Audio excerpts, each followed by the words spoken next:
FTX customers ask bankruptcy court to keep their names secret. Crypto bankruptcies chip away at customers' anonymity. Bankruptcy courts are weighing if crypto customers' identities should remain private despite the transparency rules of Chapter 11. FTX customers want identities redacted from bankruptcy filings.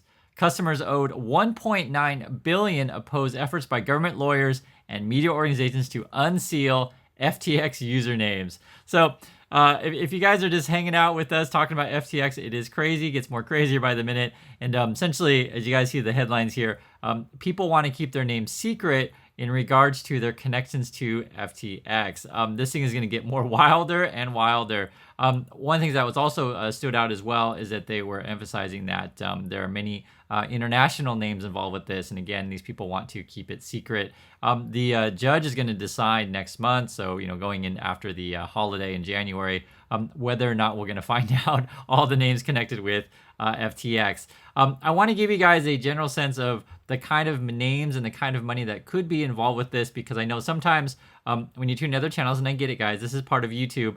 If I just only talk about Kevin O'Leary all day, every day, people say, "Oh my God, what's Kevin O'Leary doing? What's he doing? What's he doing?"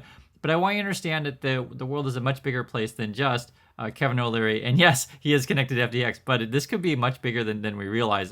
The reason is because crypto has a lot of essentially mafia money in it, dirty money, all these kind of things. And you guys know it's unregulated, so there could be any number of things. And so I want to give you a sense of what the money could be like. And we're going to take a look at something like a Credit Suisse. And if you don't know, Credit Suisse is essentially Bank of the Mafia kind of thing. And if you don't believe me, I want to show you guys a couple articles just so you can see for yourself to get a sense and idea of how deep could this rabbit hole go.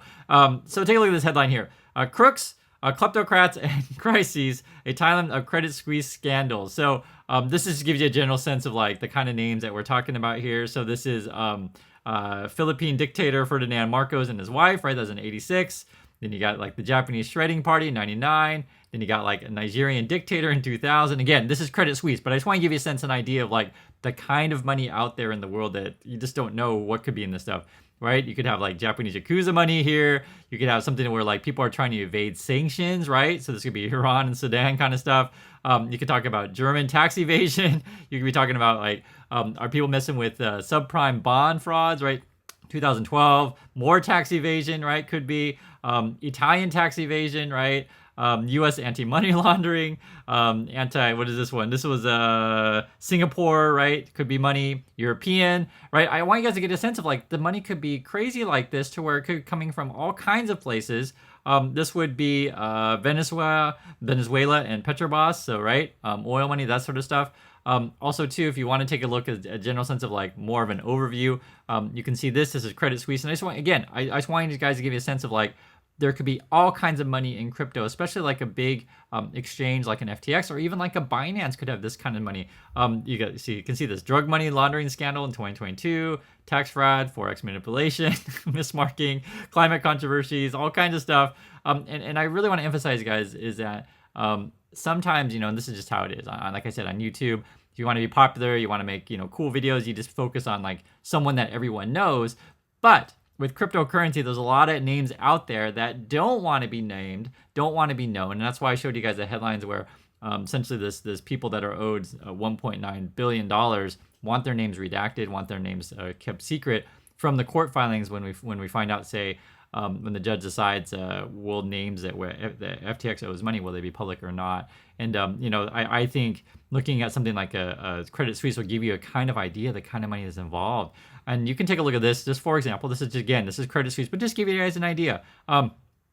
Top countries involved with Credit Suisse. So Switzerland, UK, Venezuela, United States, France, Israel, Italy, Bahamas, Brazil, and Belgium. And it's funny because, FTX was in the Bahamas. So for all we know, there's a whole bunch of money coming in from, say, Switzerland to the Bahamas, or moving from Brazil to Bahamas. Who knows? And they can show the number of clients. So this is give you a general sense of the sheer numbers of people, because we're talking about $1.9 billion. So again, this is just Credit Suisse, just to give you an idea, right? I'm not saying it's exactly the same, but when you understand that this could be international, it could be widespread, and a lot of people want keep their name secret, I think it's going to be interesting and fun. So love to hear your thoughts on this one. Who do you think has the biggest hold? Which countries do you think are the most into crypto? And which organizations do you think could be heavily involved but want to keep their name secret? Again, thank you all for watching, and I'll catch you guys in the next video.